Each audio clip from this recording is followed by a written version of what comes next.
Olá! Hoje a gente vai fazer uma análise a fundo do programa Escola das Adolescências. A promessa é grande: transformar a educação para milhões de jovens no Brasil. Vamos entender juntos como isso pretende sair do papel? Para começar, vamos dar uma olhada neste mapa mental. Pense nele como o nosso guia, o projeto completo do programa. Ele mostra todas as peças estratégicas do Escola das Adolescências. E agora, a gente vai mergulhar em cada uma delas para entender como tudo se encaixa. E para dar o tom da nossa conversa, olha só essa fala do ministro da Educação, Camilo Santana. A visão é muito clara, o foco é em pertencimento.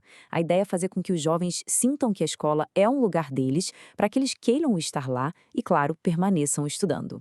Um desafio enorme, sem dúvida, mas essencial. Então, nosso roteiro hoje é o seguinte.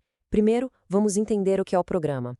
Depois, por que ele é tão crucial neste momento. Aí, a gente entra nos detalhes de como ele funciona, quais são os riscos e as oportunidades no caminho e, por fim, como o plano ver ação. Ok, vamos lá. Primeira parte. Afinal, o que é o Escola das Adolescências? Qual a identidade desse programa? E aqui já temos um ponto super importante. Este não é só mais um projeto educacional.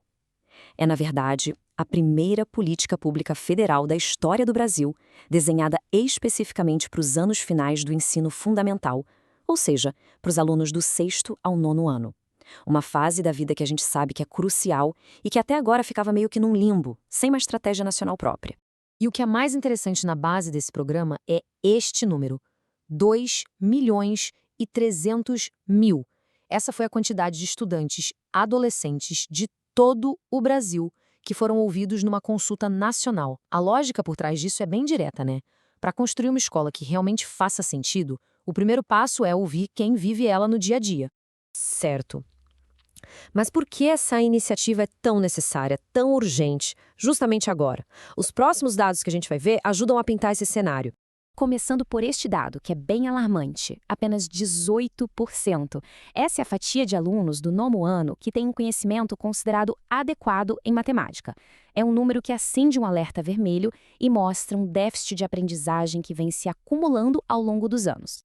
Agora olha esse número, 9 milhões. É a quantidade de jovens entre 14 e 29 anos que não completaram o ensino médio. São 9 milhões de trajetórias que poderiam ser diferentes. E o ponto de partida para esse abandono, muitas vezes, acontece justamente nos anos que o programa quer focar.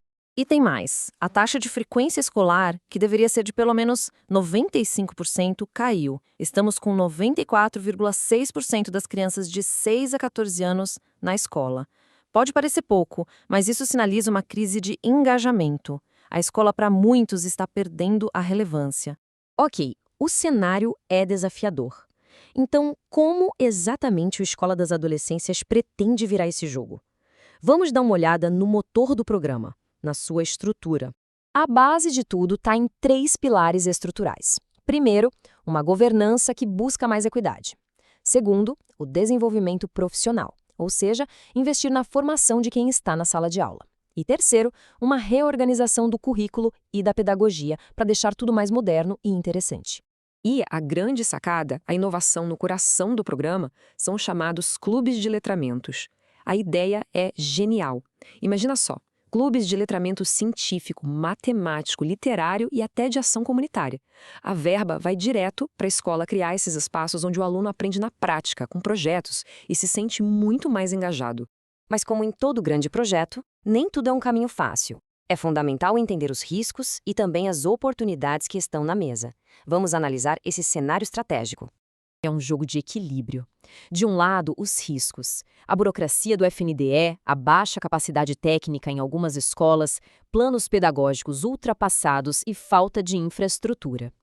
Do outro lado, as oportunidades são gigantescas. O potencial de alcançar quase 10 milhões de alunos, usar os dados riquíssimos da consulta nacional e se alinhar a metas globais de desenvolvimento. E aqui, atenção a este ponto, porque ele é crucial. Este é o que podemos chamar de maior gargalo operacional do programa, a não conformidade com o FND. O que significa isso? Uma escola pode ter o melhor projeto pedagógico do mundo, mas se ela tiver alguma pendência administrativa, ela simplesmente não recebe os recursos, fica de fora. É um risco enorme que pode sabotar o programa na ponta. Muito bem. E como tudo isso vai acontecer na prática? Qual é o cronograma para tirar esse plano do papel e levar para as escolas? O roteiro de implementação é bem claro e, vamos dizer, agressivo. Tudo acontece dentro de um ano. Começa com a verificação das escolas, passa pelo envio dos planos de ação, pela implementação dos clubes de letramento e termina com a avaliação dos resultados do ciclo de 2026. É um ritmo acelerado, que vai exigir muita, mas muita organização de todo mundo. E com isso, a gente fecha o círculo e volta para o nosso mapa do início. Só que agora, com uma visão muito mais completa. A gente consegue ver como cada elemento, os desafios, os pilares, os riscos, o cronograma, se conecta para formar uma estratégia nacional unificada. No final, a grande pergunta que fica no ar é esta. Um programa que nasceu da escuta de 2.300.000 estudantes pode, de fato, redefinir o futuro da educação pública no Brasil? O potencial é imenso. O Escola das Adolescências tem tudo para ser um divisor de águas. Mas o sucesso dele vai depender de transformar essa escuta em mudança real e duradoura na vida de milhões de jovens.